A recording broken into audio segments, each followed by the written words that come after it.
இந்த வாழ்க்கையில் எது உங்களுக்கு நிம்மதியை கொடுக்கும்? பணம், இல்லை தங்கம், 4 தலைமுறைக்கு உட்காந்து சாப்பிட்ற அளவுக்கு சொத்து? இது எதுவுமே நிம்மதியை கொடுக்காது. உங்களுக்கு அது எதுன்னு தெரிஞ்சுக்கணுன்னா இந்த வீடியோவை கடைசி வரைக்கும் பாருங்கள். ஒரு ராஜா ஒருத்தர் இருந்தார். அவருக்கு ஒரு தீராத மனவியாதி இருந்தது. அந்த வியாதி தீர்க்கறதுக்காக அவரை இந்த உலகத்தில் இருக்கிற எல்லா மனோதத்துவ நிபுணர்கள்கிட்டையும் கூட்டிக்கிட்டு போனாங்க.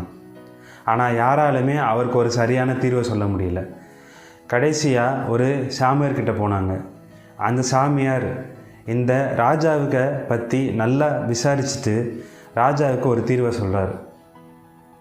இந்த உலகத்தில் எவன் ஒருத்தன் நைட்டு நிம்மதியாக எந்த பிரச்சனையுமே இல்லாமல் தூங்க போகிறானோ அவனோட போர்வையை வாங்கிட்டு வந்து இந்த ராஜாவுக்கு பொத்துங்க, ராஜாவோட எல்லா மனவியாதியுமே தீர்ந்து போயிடும் அப்படின்னு சொல்லி அந்த சாமியார் சொன்னார். இதை கேட்ட அரண்மனையில் இருக்க எல்லாருமே அப்படி ஒரு ஆளை போய் தேடினாங்க.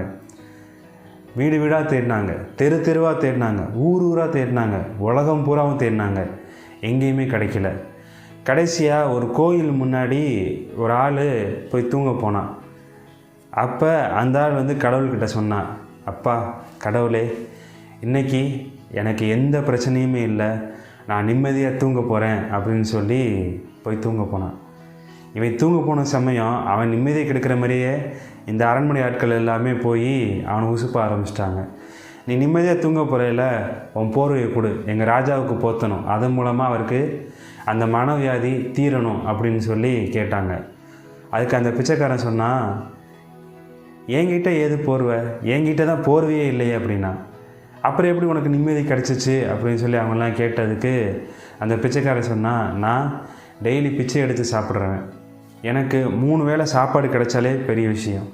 இன்றைக்கி எனக்கு அந்த கடவுள் அருளால் 3 வேளை சாப்பாடு கிடச்சிச்சு, அதை சாப்பிட்டுட்டு தான் நான் நிம்மதியாக இன்றைக்கி தூங்க போகிறேன், அதுக்காகத்தான் நான் கடவுளுக்கு நன்றி சொன்னேன் அப்படின்னு சொல்லி அவன் சொன்னான். இந்த கதையை கேட்டால் அவங்களுக்கு கண்டிப்பாக புரிஞ்சிருக்கும் நம்ம வாழ்க்கையில் நிம்மதி தருது எது அப்படிங்கிறது. உங்களுக்கு புரிஞ்சிருந்தால் தெரிஞ்சு நடந்துக்கோங்க. நாளை சந்திப்போம். நன்றி, வணக்கம்.